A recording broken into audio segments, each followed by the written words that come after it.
আসসালামু আলাইকুম ওয়া রাহমাতুল্লাহ। বন্ধুরা আপনারা কেমন আছেন? আশা করি ভালো আছেন। আলহামদুলিল্লাহ আমিও ভালো আছি। বন্ধুরা আজ আপনাদের মাঝে গুরুত্বপূর্ণ একটি ভিডিও নিয়ে আসলাম। দেখেন আমরা রিজার্ভ ট্যাঙ্কির রড বানতে আছি 10 মিলি রড। এই যে খাড়া রডগুলি বানতে আছি 10 মিলি, এটা 3 সুতো বলি। আর 6 ইঞ্চি গ্যাপ দিয়ে বানতে আছি। বাইরের পাশে সুতো দিয়েছি আর 1 ফুটে এল দিয়েছি, তারপরে বানতে আছি। দেখেন বাইরের পাশে সুতো দেবেন, না হলে কাভারিং কম বেশি হয়ে যাবে। আপনারা এভাবে খুব সুন্দরভাবে বাঁধবেন রডগুলি। ভিডিওটি ভালো লাগলে লাইক, কমেন্ট, শেয়ার করবেন। সাবস্ক্রাইব করে আমাদের চ্যানেলের সাথেই থাকবেন। দেখেন উপরেও রড বাঁধতে লইছি, যাতে রডগুলি প্লেস থাকে ভালো। দেখেন এই সুতোয় বাঁধতে আছি আমরা।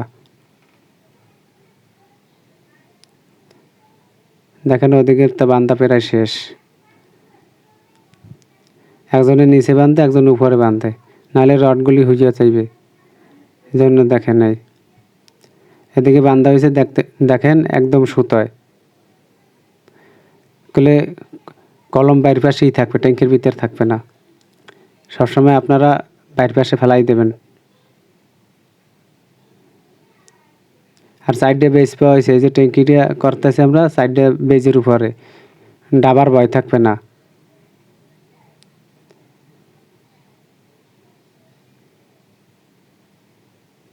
দেখেন এই চারোটা বেজের একটু একটু পাইছে। আপনারা এইভাবে সবসময় কাজ করবেন।